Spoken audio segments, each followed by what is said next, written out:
in 73 BC, in the heart of the mightiest empire the world had ever known. One man's fury would ignite a fire that Rome could not extinguish. This is the story of Spartacus, a Thracian warrior, sold into slavery, and forced to fight for the entertainment of others in the brutal gladiator schools of Capua. But inside this gladiator, a king still breathed. He saw the suffering, the despair, the countless lives broken and discarded by the Roman machine. He knew that a life in chains was no life at all. One fateful day, Spartacus and 78 of his fellow gladiators decided they would rather die as free men than live as slaves. Armed with nothing more than kitchen knives and their unbreakable will, they fought their way out of the living hell of Capua. What began as a desperate escape soon became a symbol of hope for every slave, every forgotten soul across the Italian peninsula. News of their freedom spread like wildfire. Slaves, shepherds, and runaways flocked to his banner, not just men, but women and children too. They were the disenfranchised, the invisible, the people Rome had cast aside. Under Spartacus's command, they became an army that grew to an astonishing 120,000 strong. Spartacus was more than just a fighter. He was a brilliant military strategist. He knew he couldn't face the disciplined Roman legions head-on, not at first. So he used guerrilla tactics, choosing the terrain, setting traps, and turning the Roman strength against them. He trained his army of farmers and slaves, forging them into a disciplined fighting force that could stand against the professional soldiers of Rome. The Senate in Rome initially dismissed the uprising as a minor annoyance, a mere slave revolt they could easily crush. They sent a praetor named Claudius Glaber with 3,000 men to corner Spartacus and his followers on the slopes of Mount Vesuvius. Glaber blocked the only known path down the mountain, confident that starvation would force the rebels to surrender. But Spartacus was a step ahead.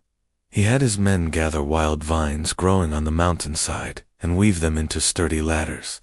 Under the cover of darkness, they scaled down the sheer cliff face on the other side of the volcano, circled around, and launched a surprise attack on the unsuspecting Roman camp. They annihilated Glaber's force. It was a stunning, impossible victory. The message was clear. This was no longer a simple revolt. This was war. Rome, now humiliated and alarmed, sent 2 more legions, commanded by 2 consuls. Again and again, Spartacus outmaneuvered and defeated them. His army marched north, their goal to cross the Alps and find true freedom, allowing his people to return to their homelands. They crushed every Roman force sent to stop them. They were at the gates of freedom, the Alps within their sight. But then, a fateful decision was made. Why they turned back is one of history's great debates. Perhaps his army, flush with victory and enriched by plunder, became overconfident. Perhaps they believed they could march on Rome itself and bring the empire to its knees. Whatever the reason, they turned south. This act sealed their fate. Rome, now terrified, realized the existential threat Spartacus posed. They turned to one man, Marcus Licinius Crassus, the wealthiest man in Rome. Crassus was ambitious, ruthless, and he was given unprecedented power to end this war once and for all. He raised a massive army of 8 legions, nearly 50,000 professional soldiers. Crassus was a different kind of enemy. He was as cunning as he was cruel. When a portion of his army was defeated in an early engagement, Crassus revived an ancient, brutal form of punishment, decimation. He had 1 in every 10 men from the defeated cohort bludgeoned to death by their own comrades. He taught his soldiers that the enemy in front of them was less terrifying than the commander behind them. The tide of the war began to turn. Spartacus, facing the full might of Crassus's legions, was pushed further and further south. He struck a deal with Cilician pirates to transport his army to Sicily, hoping to reignite the slave revolts there and gain a new base of operations. But the pirates betrayed him. They took his payment and sailed away, leaving Spartacus and his army trapped in the toe of Italy, with Crassus closing in. Crassus built a massive wall, a line of fortifications stretching over 30 miles from coast to coast, trapping the rebel army. But even then, Spartacus did not give up. On a single stormy winter night, his army filled a section of the trench with earth and wood, and the bodies of prisoners and cattle, and in a daring move, they broke through Crassus's line. They were free, but their time was running out. The final battle came in 71 BC. Spartacus knew the odds were impossible. Roman armies led by the legendary generals Pompey and Lucullus were returning to Italy, ready to corner him. It was now or never. He knew this would be his last stand. Accounts say that before the battle, Spartacus killed his own horse, telling his men, "If we win, I shall have many better horses. If we lose, I shall not need one." He fought on foot, as an equal among his soldiers. He charged through the chaos, through a storm of steel and blood, trying to fight his way to Crassus himself. He cut down 2 centurions in his path, but was ultimately surrounded and overwhelmed. Spartacus, the gladiator who became a general, the slave who challenged an empire, fell in battle. His body was never identified. The rebellion was over. Crassus, to make an example, crucified 6,000 survivors along the Appian Way, the main road to Rome. The crosses stood for miles, a grim warning against any who would dare dream of freedom. Yet, for all that brutality, Rome could never erase what Spartacus had done. He became a legend.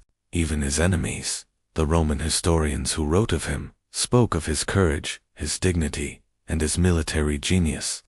He became more than a man. He became an idea. The idea that no matter how powerful the oppressor, one person's courage can inspire a movement, that unity and loyalty can forge an army from the forgotten, and that the desire for freedom is a force that can shake the foundations of the world. The story of Spartacus isn't just ancient history.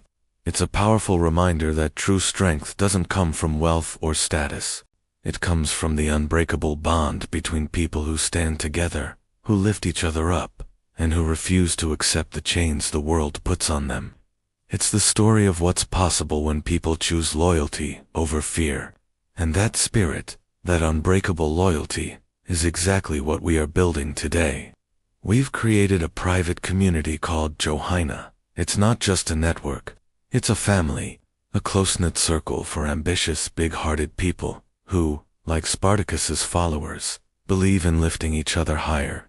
We're here to build real success, real wealth, and real connections, together.